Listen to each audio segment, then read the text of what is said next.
Hello my dear students, welcome back to Industrial Edition 39th session. നമ്മൾ നാലാമത്തെ മോഡ്യൂളിൽ എത്തിയിട്ടുണ്ട് employee empowerment and quality management. കഴിഞ്ഞ സെഷനിൽ നമ്മൾ എന്താണ് എംപ്ലോയി എംപവർമെൻറ്റ് എന്നുള്ള കാര്യങ്ങളൊക്കെ ഫുള്ളായിട്ട് ഡിസ്കസ് ചെയ്തു. ഇന്ന് നമ്മൾ സ്റ്റാർട്ട് ചെയ്യുന്നത് ക്വാളിറ്റി മാനേജ്മെൻറ്റിനെ കുറിച്ചിട്ടാണ്. ഓൾറെഡി നമ്മൾ ക്വാളിറ്റി മാനേജ്മെൻറ്റ് അല്ലെങ്കിൽ ടോട്ടൽ ക്വാളിറ്റി മാനേജ്മെൻറ്റ് എന്താണെന്നുള്ളത് വളരെ ഡെപ്തായിട്ട് കഴിഞ്ഞ 5th സെമ്മിൽ എമേർജിംഗ് ട്രെൻഡ്സ് ഇൻ മാനേജ്മെൻറ്റിൽ 3ാമത്തെ മോഡ്യൂളിൽ പഠിച്ചിട്ടുണ്ട്. അപ്പോൾ അതിൻ്റെ ഒരു റിപ്ലിക്കയാണ് ഇവിടെ വരുന്നത്. അപ്പോൾ ഓൾറെഡി നിങ്ങൾക്ക് അറിയാവുന്ന കാര്യങ്ങളായതുകൊണ്ട് ഇത് എളുപ്പം മനസ്സിലാവുമെന്ന് ഞാൻ വിശ്വസിക്കുന്നു. ക്വാളിറ്റി മാനേജ്മെൻറ്റ്, ക്വാളിറ്റി എന്ന് പറയുമ്പോൾ ക്വാളിറ്റി മാനേജ്മെൻറ്റിൽ ക്വാളിറ്റി എന്ന് പറയുന്നത് വളരെ ഓൾഡ് ആയിട്ടുള്ളൊരു കൺസെപ്റ്റ് തന്നെയാണ്.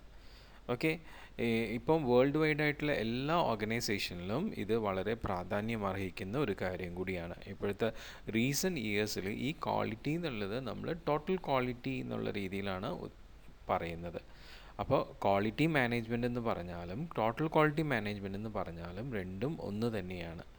ഏത് ചെറുതും വലുതുമായിട്ടുള്ള എല്ലാ ഓർഗനൈസേഷനിലും ഇപ്പോൾ ടോട്ടൽ ക്വാളിറ്റി മാനേജ്മെൻറ്റ് കൺസെപ്റ്റ്സ് ഡയറക്റ്റായിട്ടും ഇൻഡയറക്റ്റായിട്ടും ഒക്കെ എന്ത് ചെയ്യുന്നുണ്ട്, ഇൻവോൾവ് ചെയ്യിക്കുന്നുണ്ട്. അത് പ്രോഫിറ്റ് ഓറിയൻറ്റഡ് ആയിട്ടുള്ള ഓർഗനൈസേഷൻ ആയിക്കോട്ടെ, നോൺ പ്രോഫിറ്റ് ഓറിയൻറ്റഡ് ആയിട്ടുള്ള ഓർഗനൈസേഷൻ ആയിക്കോട്ടെ, എല്ലായിടത്തും എന്താണ് ഈ പറയുന്ന TQM വളരെയധികം പ്രാധാന്യം അർഹിക്കുന്ന ഒരു ഫിലോസഫി, മാനേജ്മെൻറ്റ് ഫിലോസഫിയാണ്. അതുകൊണ്ട് തന്നെ എല്ലാ ഇൻഡസ്ട്രീസിലും എല്ലാ ഓർഗനൈസേഷൻസിലും ഇത് ഒരുപോലെ തന്നെ അക്സെപ്റ്റ് ചെയ്തിട്ടുള്ളൊരു കാര്യമാണ്. ഓക്കെ, നമ്മുടെ ഗ്ലോബലി നോക്കുകയാണെങ്കിൽ പല ഓർഗനൈസേഷൻസും അവരുടെ ഓർഗനൈസേഷൻ ഡെവലപ്മെൻറ്റ് പ്രോഗ്രാം എന്നുള്ള രീതിയിൽ ഈ പറയുന്ന ക്വാളിറ്റി അവെയർനെസ് എൻഹാൻസ്മെൻറ്റ്സ് അവർ നമ്മുടെ എംപ്ലോയീസിൽ കൊണ്ടുവരുന്നുണ്ട്. അതിലൂടെ മാറ്റങ്ങൾ കൊണ്ടുവരിക, എംപ്ലോയീസിന് നല്ല ആറ്റിറ്റ്യൂഡ്സ് ഫോം ചെയ്യുക എന്നുള്ള ഉദ്ദേശം കൂടിയാണ് അതിൽ വരുന്നത്. ഓക്കെ, സോ ഒരുപാട് എഫേർട്സ് നമുക്ക് ഈ ക്വാളിറ്റീനെ കുറിച്ച് മനസ്സിലാക്കാനായിട്ട്, അതുപോലെ തന്നെ അത് അഡോപ്റ്റ് ചെയ്യാനായിട്ട്, പ്രൊമോട്ട് ചെയ്യാനായിട്ട് നമുക്ക് വേണ്ടി വരുന്നുണ്ട്. ഇപ്പോൾ ഈ ഒരു ടോട്ടൽ ക്വാളിറ്റി മാനേജ്മെൻറ്റിൻ്റെ ഒരു മെയിൻ ഉദ്ദേശം തന്നെ എന്താണ്, ഗ്ലോബൽ എക്കോണമിയാണ്. അതിൻ്റെ മാറ്റങ്ങൾ, ഗ്ലോബൽ എക്കോണമിയിൽ മാറ്റങ്ങൾ കൊണ്ടുവരിക എന്നുള്ളതാണ്. അപ്പോൾ അതെങ്ങനെ കൊണ്ടുവരാൻ പറ്റുക, നമ്മുടെ മാർക്കറ്റ് കണ്ടീഷൻസിൽ മാറ്റങ്ങൾ കൊണ്ടുവന്ന് കസ്റ്റമേഴ്സ് എക്സ്പെക്റ്റേഷൻസ് കുറേ കൂടി നല്ലതാക്കി സപ്പോർട്ട് ചെയ്യുന്ന രീതിയിൽ കോമ്പറ്റീറ്റീവ് പ്രഷേഴ്സും കുറച്ചുകൂടി ഇൻക്രീസ് ചെയ്യുക, അത് ഹെൽത്തി ആക്കി എടുക്കുക. ഇതിലൂടെയൊക്കെയാണ് നമ്മൾ ഗ്ലോബൽ എക്കണോമിയിൽ ചേഞ്ചസ് TQM എന്നുള്ള ഒരു രീതിയിൽ അതിൻ്റെ സപ്പോർട്ടോട് കൂടിയിട്ട് ഫോം ചെയ്യുന്നത്.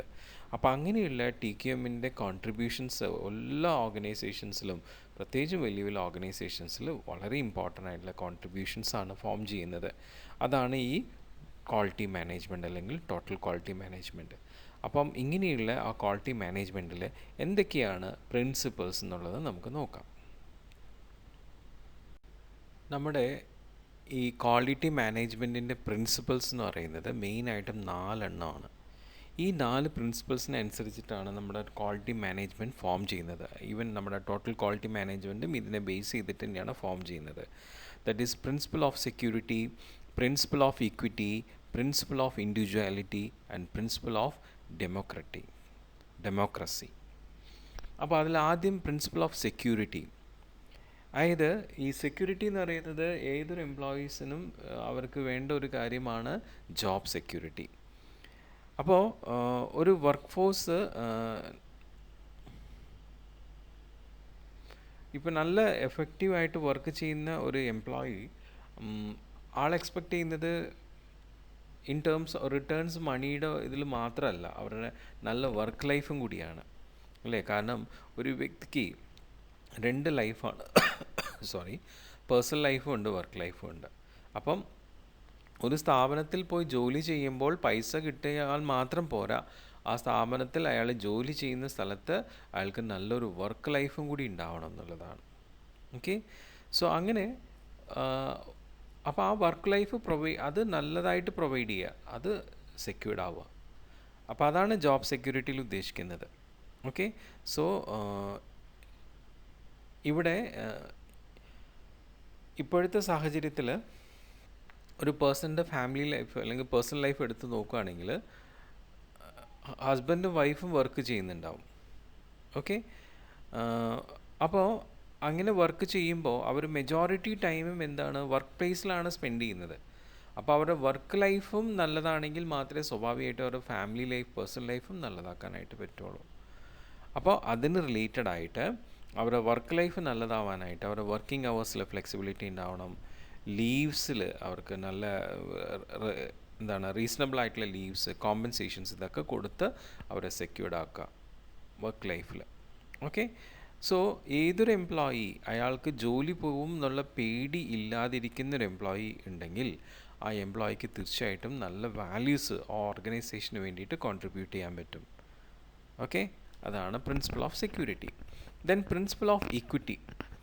നമുക്ക് നമ്മുടെ ഓർഗനൈസേഷനിൽ വർക്ക് ചെയ്യുന്നവർ ആരായാലും അത് ഏത് ലെവലിലും ആയിക്കോട്ടെ തമ്മിൽ ഒരു ഡിസ്റ്റിങ്ഷനോ ഒരു ഡിസ്ക്രിമിനേഷനോ പാടില്ല.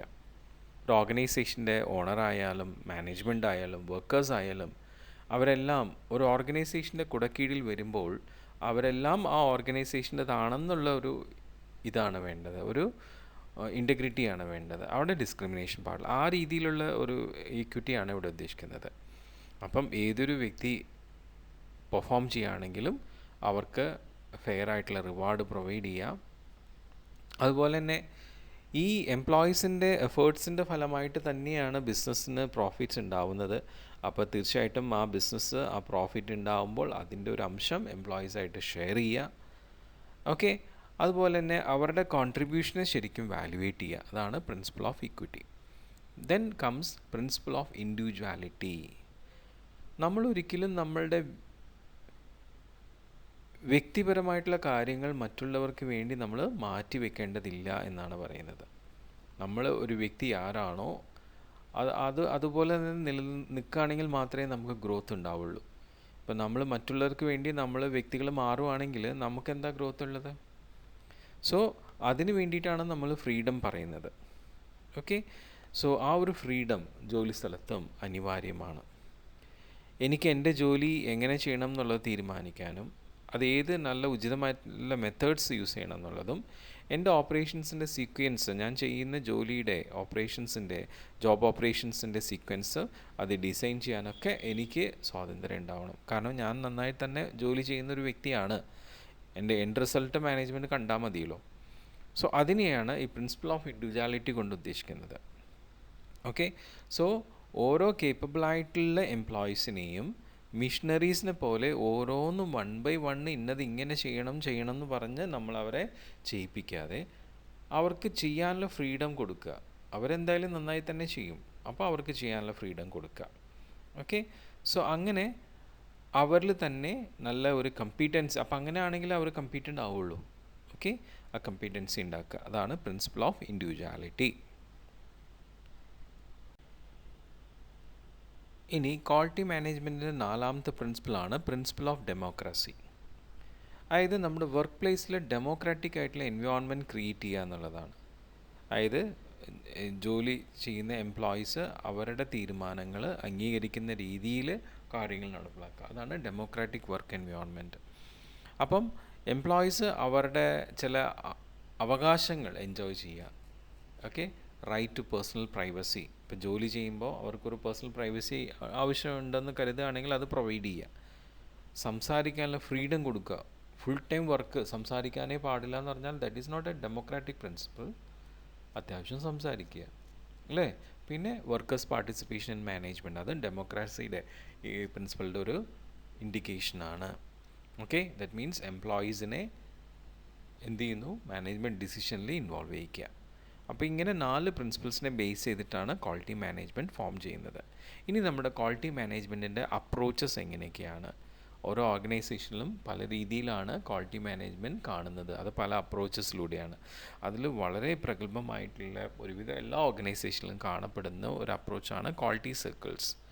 ക്വാളിറ്റി സർക്കിൾസ് എന്ന് വെച്ചാൽ നമ്മുടെ എംപ്ലോയീസിൻ്റെ തന്നെ ചെറിയ ഗ്രൂപ്പുകളാണ് ഈ ക്വാളിറ്റി സർക്കിൾസ് എന്ന് പറയുന്നത്. അവരൊരു വർക്ക് ഏരിയയിൽ ഉള്ള എംപ്ലോയീസ് തമ്മിൽ ഫോം ചെയ്യാണ്. ഓക്കെ, അവർ വോളണ്ടറിലി ആണ് മീറ്റ് ചെയ്യുന്നത്. എന്നിട്ട് എന്ത് ചെയ്യുന്നു, റെഗുലറായിട്ട് അവരുടെ വർക്ക് പ്ലേസിൽ എന്ത് ചെയ്യുന്നു, വർക്ക് റിലേറ്റഡ് ആയിട്ടുള്ള പ്രോബ്ലംസ് ഐഡൻറ്റിഫൈ ചെയ്ത് അനലൈസ് ചെയ്ത് റിസോൾവ് ചെയ്ത് ക്വാളിറ്റി മെയിൻറ്റെയിൻ ചെയ്യുക. അതാണ് അവരുടെ ഉദ്ദേശം. അപ്പം ഈ പറയുന്ന സ്മോൾ ഗ്രൂപ്പിലുള്ള എല്ലാ മെമ്പേഴ്സും എപ്പോഴും ഫുള്ളായിട്ട് എന്ത് ചെയ്യുന്നു, ആ സർക്കിളിലെ ആക്ടിവിറ്റീസിൽ പാർട്ടിസിപ്പേറ്റ് ചെയ്യും. ഓക്കെ, അപ്പോൾ അവരുടെ പ്രോബ്ലംസ് സോൾവ് ചെയ്ത് കൊണ്ടേയിരിക്കും. അപ്പോൾ അങ്ങനെ വരുമ്പോൾ എന്താണ്, ആ വർക്ക് ഏരിയ കുറേ കൂടി കൺട്രോൾഡ് ആവും, ഇമ്പ്രൂവ്മെൻ്റ് ഉണ്ടാവും. മ്യൂച്വലായിട്ടുള്ള ഡെവലപ്മെൻറ്റ് പ്രോസസ്സ് ഇതുവഴി ഒത്തിരിയധികം സഹായമാവും. അപ്പോൾ അങ്ങനെ വർക്ക് ഏരിയയിലുള്ള എല്ലാ എംപ്ലോയീസും ഇതുപോലെ ക്വാളിറ്റി സർക്കിൾസ് ആയിട്ട് ഫോം ചെയ്ത് കഴിഞ്ഞാൽ പരസ്പരം കോർഡിനേറ്റ് ചെയ്ത് എല്ലാ വർക്കിലും ക്വാളിറ്റി മെയിൻറ്റെയിൻ ചെയ്യാനായിട്ട് പറ്റും. അത് ക്വാളിറ്റി മാനേജ്മെൻറ്റിൻ്റെ ഒരു അപ്രോച്ചാണ്. ഇനി നെക്സ്റ്റ് വരുന്നത് എന്താണ്, വർക്കേഴ്സ് വെൽഫെയർ. ഓക്കെ, നമ്മളുടെ ഈ പറയുന്ന എംപ്ലോയീസിന് നമ്മൾ അവർ വർക്ക് ചെയ്യുന്നതിന് വേജസ് മാത്രം പേ ചെയ്തുകൊണ്ട് കാര്യമില്ല, അവരെ നല്ലൊരു സോഷ്യൽ വെൽബീയിങ് ആയിട്ടും കൂടി നമ്മൾ മാറ്റേണ്ടതുണ്ട്. അതിനാണ് നമ്മൾ വെൽഫെയർ കൊടുക്കുന്നത്. ഓക്കെ, സോ അവരുടെ ഒരു ബെറ്റർ ലൈഫിനും അവർക്ക് നല്ലൊരു ഗുഡ് വിൽ ഫോം ചെയ്യാനും ഈ പറയുന്ന വെൽഫെയർ ഒത്തിരിയധികം സഹായിക്കുന്നതാണ്. ഓക്കെ, ഇപ്പോൾ വെൽഫെയർ കൊടുക്കുന്നതുകൊണ്ട് അവർക്ക് ഉണ്ടാവുന്ന പല ഫ്രസ്ട്രേഷൻസും കുറയ്ക്കപ്പെടുന്നു. പിന്നെയും കുറേ ഗുണങ്ങളുണ്ട് അതുകൊണ്ട്.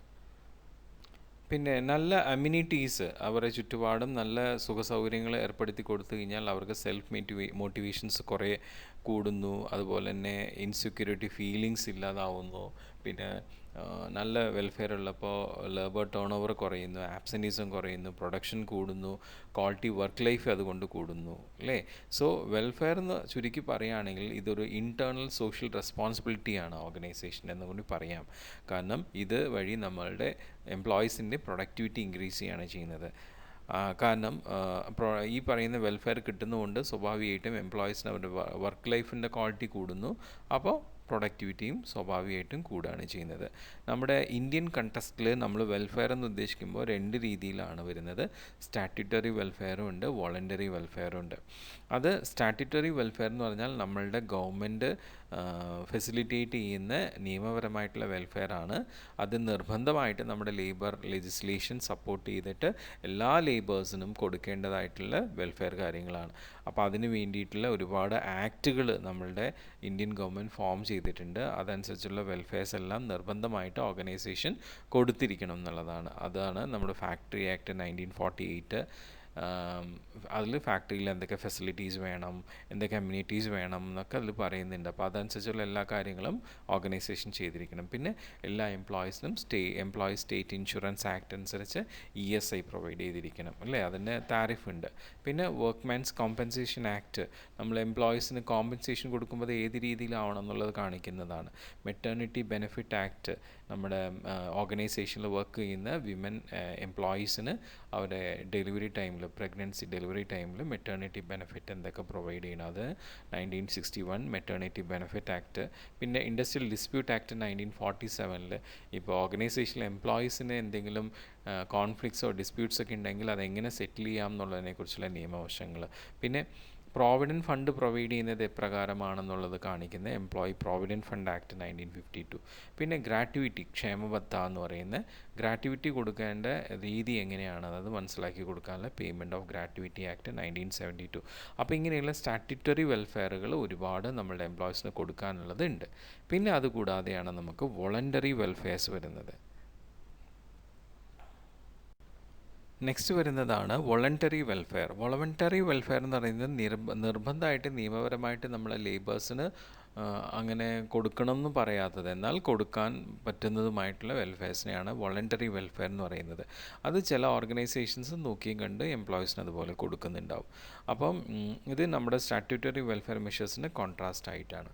ഓക്കെ, ഇപ്പം ഇങ്ങനെയുള്ള വോളണ്ടറി വെൽഫെയർസ് നമ്മുടെ ട്രേഡ് യൂണിയൻസ് അസോസിയേഷൻസ് മാനേജ്മെൻറ്റായിട്ട് നെഗോഷിയേറ്റ് ചെയ്തിട്ടായിരിക്കും പലപ്പോഴും ആവശ്യങ്ങളനുസരിച്ചിട്ട് ഫോം ചെയ്യുന്നത്. ഓക്കെ, പക്ഷേ ഇത് നമുക്കങ്ങനെ കൃത്യമായിട്ട് തന്നെ ഉണ്ടോ ഇല്ലയോ എന്നുള്ളത് നമുക്ക് പറയാൻ പറ്റില്ല. പക്ഷേ എങ്കിലും ഇത് പ്രൊവൈഡ് ചെയ്യാനായിട്ട് പറ്റുന്ന രീതിയിലുള്ളതാണ്.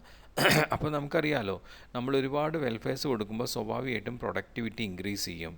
ഓക്കെ, സോ ഇങ്ങനെയുള്ള വോളണ്ടറി വെൽഫെയർ നമ്മൾ കൊടുക്കുന്നത് മെയിനായിട്ടും ഇത്തരത്തിലുള്ള പ്രൊഡക്ടിവിറ്റി, അതുപോലെ level of technology, remoteness from developed towns, usefulness of unions, ഇതിനൊക്കെ ബേസ് ചെയ്തിട്ടാണ്. ഓക്കെ, ഇപ്പം ഒരു ഓർഗനൈസേഷൻ ഒരുപാട് റിമോട്ടായിട്ടുള്ളൊരു പ്ലേസിലാണ്, അവിടെ എംപ്ലോയീസിന് എത്തിപ്പെടാൻ പറ്റുന്നില്ലെങ്കിൽ അവർക്ക് വേണമെങ്കിൽ ഒരു ട്രാവൽ ഫെസിലിറ്റി പ്രൊവൈഡ് ചെയ്താൽ അതൊരു വോളണ്ടറി വെൽഫെയർ ആണ്. അപ്പോൾ അതുപോലെയുള്ള കാര്യങ്ങളാണ് ഇതിൽ പറയുന്നത്. അപ്പം housing conveyance, low interest loans, advances recreation activities of various kinds, leave travel, social security schemes, education schemes, free or subsidised refreshment, concession on companies products, education facility, family planning consultation, അങ്ങനെയുള്ള ഒരുപാട് voluntary വെൽഫെയർസ് ഉണ്ട്. അത് ഉചിതമാണെങ്കിൽ ഓർഗനൈസേഷന് provide ചെയ്യാമെന്നുള്ളതാണ്. അത് statutory വെൽഫെയറെ പോലെ നിർബന്ധമല്ല. Okay, so ഇതൊക്കെയാണ് നമുക്ക് വെൽഫെയറിൽ വരുന്നത്. ഇനി നെക്സ്റ്റ് നമുക്ക് വരുന്നത് എന്താണ്? ഓർഗനൈസേഷൻ ഡെവലപ്മെൻറ്റ് എന്നുള്ള ഒരു ടൈപ്പ് ക്വാളിറ്റി മാനേജ്മെൻറ്റ് അപ്രോച്ചാണ്. അപ്പോൾ നമുക്കറിയാം, ഒരു ഓർഗനൈസേഷന് ഗ്രോ ചെയ്യണമെങ്കിൽ തീർച്ചയായിട്ടും അവിടെ ഡെവലപ്മെൻറ്റ് ഉണ്ടായിരിക്കണം. ഡെവലപ്മെൻറ്റ് ഉണ്ടാവണമെങ്കിൽ അവിടെ ചേഞ്ചിന് വിധേയമായിരിക്കണം. പല ചേഞ്ചും ഓർഗനൈസേഷനിൽ കൊണ്ടുവന്നാലാണ് ഡെവലപ്മെൻറ്റ്സ് ഉണ്ടാവുക. അപ്പം ശരിക്കും ഒരു ലോങ് ടേം പ്രോസസ്സാണ് ഈ ഓർഗനൈസേഷൻ ഡെവലപ്മെൻറ്റ് എന്ന് പറയുന്നത്. ഓരോ സമയത്ത് ഓർഗനൈസേഷൻ ഫേസ് ചെയ്യുന്ന പ്രോബ്ലംസ് അതിനെ സോൾവ് ചെയ്ത് കൊണ്ടുവരുമ്പോൾ നമുക്ക് നമ്മളുടെ ഡെവലപ്മെൻറ്റ്സിൻ്റെ ആവശ്യകത അപ്പോഴായിരിക്കും നമുക്ക് തോന്നുക. അപ്പം മാനേജ്മെൻറ്റ് വളരെ എഫക്റ്റീവായിട്ട് ഏത് രീതിയിൽ കൊളാബറേറ്റ് ചെയ്യണം എന്നുള്ളത് തീരുമാനിച്ച് അതിനുള്ള ഒരു ടീം ഫോം ചെയ്ത് ഒരു ചേഞ്ച് ഏജൻറ്റിൻ്റെ സഹായത്തോടു കൂടി ചേഞ്ചുകൾ വിധേയമാക്കിയിട്ടാണ് ഡെവലപ്മെൻറ്റ്സ് കൊണ്ടുവരുന്നത്. അപ്പോൾ ആ രീതിയിൽ ഡെവലപ്മെൻറ്റിൻ്റെ ഒരു ഭാഗമാണ് നമ്മുടെ ക്വാളിറ്റി മെച്ചപ്പെടും. നമ്മൾ ഡെവലപ്മെൻറ്റ്സ് വരുമ്പോൾ സ്വാഭാവികമായിട്ടും ക്വാളിറ്റി മെച്ചപ്പെടും. ഓക്കെ, അപ്പോൾ ആ ഒരു ക്വാളിറ്റി മെച്ചപ്പെടുമ്പോൾ നമ്മുടെ ഗ്രോത്തും എന്താണ് അതുകൊണ്ട് ത്വരിതപ്പെടുകയാണ് ചെയ്യുന്നത്. അതാണ് ഓർഗനൈസേഷൻ ഡെവലപ്മെൻറ്റ്. എന്തായാലും ഇതിനെക്കുറിച്ച് വിശദമായിട്ട് ഓർഗനൈസേഷൻ ഡെവലപ്മെൻറ്റ് എന്താണെന്നുള്ളത് നിങ്ങൾ ഈ 6th സെമ്മിൽ തന്നെ ഓർഗനൈസേഷൻ ബിഹേവിയറിൽ ഒരു ചാപ്റ്ററായിട്ട് തന്നെ പഠിക്കുന്നുണ്ട്. ഓക്കെ, ഇനി ഫൈനലി നമ്മളുടെ ക്വാളിറ്റി മാനേജ്മെൻറ്റിൻ്റെ ഒരു അപ്രോച്ചാണ് വർക്കേഴ്സ് പാർട്ടിസിപ്പേഷൻ. അപ്പോൾ ഈ പാർട്ടിസിപ്പേഷൻ ശരിക്കും നമ്മളുടെ എംപ്ലോയീസിനെ ഡിസിഷൻ മേക്കിങ്ങിലേക്ക് ഇൻവോൾവ് ചെയ്യിക്കുന്നൊരു സമ്പ്രദായമാണ്. അപ്പം ഇങ്ങനെ വരുമ്പോൾ നമ്മളുടെ ഒരു പവർ റെഡ്യൂസിങ് എന്നുള്ള സംഭവം ഇതിലൊന്നും കാണുന്നില്ല. ഓക്കെ, ഇപ്പം വർക്കേഴ്സിനെ നമ്മൾ മാനേജ്മെൻറ്റ് ഡിസിഷൻ മേക്കിങ്ങിലേക്ക് ഇൻവോൾവ് ചെയ്ത് കഴിഞ്ഞാൽ സ്വാഭാവികമായിട്ടും മാനേജ്മെൻറ്റ് പവർ കുറയുന്നുള്ളതൊക്കെ ഒരു മിസ്കൺസെപ്റ്റാണ്. അപ്പോൾ ഇതിൽ ശരിക്കും നമ്മളെ പാർട്ടിസിപ്പേഷൻ എന്ന് പറയുമ്പോൾ എത്രമാത്രം സൂപ്പർവൈസറും സബോർഡിനേറ്റ്സ് തമ്മിൽ വെർബൽ ഇൻട്രാക്ഷൻസ് കൂടുതൽ നടത്തുന്നു. പിന്നെ അതുപോലെ തന്നെ സൂപ്പർവൈസേഴ്സ് അവരുടെ റോൾ പെർഫോം ചെയ്യുന്നത് എത്ര ഗ്രൂപ്പ് സെൻറ്റേർഡ് ആയിട്ടുള്ള രീതിയിലാണ്.